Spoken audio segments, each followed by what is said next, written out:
This is going to be unpopular. Reading through Paul's first epistle to the Corinthians, there's a couple of passages that pretty much unavoidable, and I think they pretty much mean what they say. Now, I'm going to read through both of them and kind of provide a little running commentary, and I'd like to hear your thoughts on them. The passages in question are chapter 11, verses 1 through 16, and chapter 14, verses 33 through 40. Here we go. Be imitators of me as I am of Christ.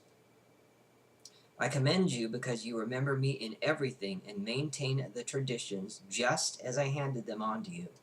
But I want you to understand that Christ is the head of every man, and the husband is the head of his wife, and God is the head of Christ. Any man who prays or prophesies with something on his head disgraces his head.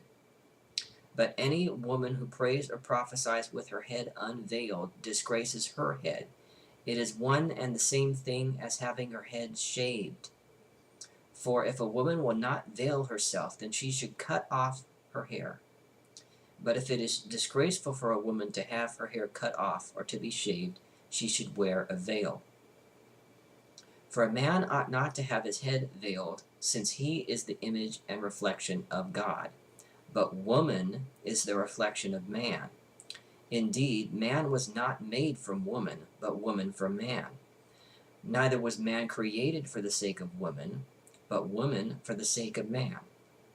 For this reason, a woman ought to have a symbol of authority on her head, because of the angels.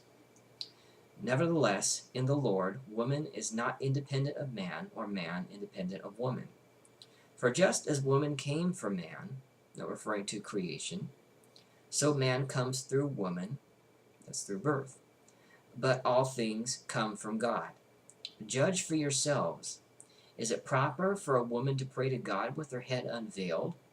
Does not nature itself teach you that if a man wears long hair, it is degrading to him? But if a woman has long hair, it is her glory, for hair is given to her for a covering. No, because she has to cover herself. But if anyone is disposed to be contentious, we have no such custom, nor do the churches of God. So, you want to be a member of the church, and you don't like it? Too bad. Next passage. God is a God not of disorder, but of peace. As in all the churches of the saints, women should be silent in the churches, for they are not permitted to speak, but should be subordinate, as the law also says.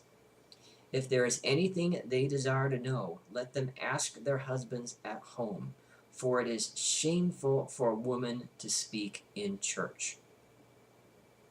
Now, I take this to mean that women were also not allowed to read the Bible for themselves, because it says, if there's anything they desire to know, that they're supposed to ask their husbands. They're not supposed to try to seek out the information themselves. And here we find out why.